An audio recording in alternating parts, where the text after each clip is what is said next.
gece yine sessizlik, senli hatirelerde bir tenhalık. Kapanır kalbim, susur dilim, senle danışır içim hem de fikrim. Bir zaman güldü ümidle dolduk, İndi hatirelerde yolumuzu unuduk. Sana yazdığım o son mektupta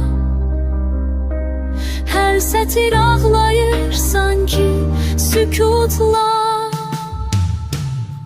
Sensiz bu gece danışır benimle, adını çekir her sükut, her gün her seda. Yoruldum yaşamaktan içimde seni, sen gittiğin günden ölürüm her gün gece gece.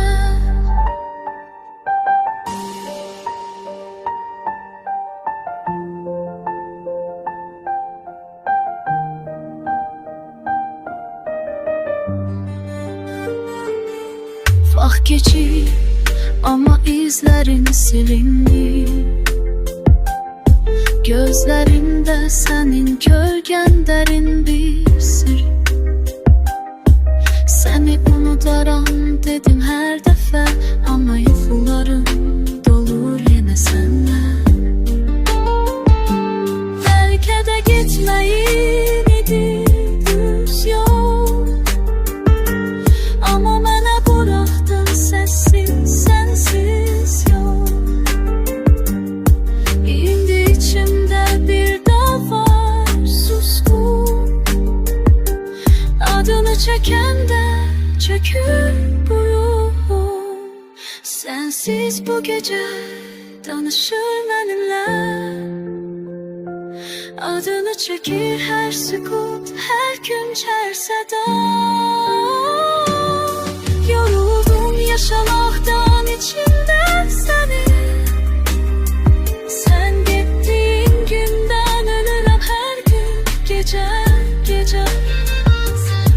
Sensiz bu hayat mənasız bir hikaye, her seher yolunla açılır pencere. Eğer kayıtsam bir gün geç olsa gelene, kalbim yerindedir senli hemişe.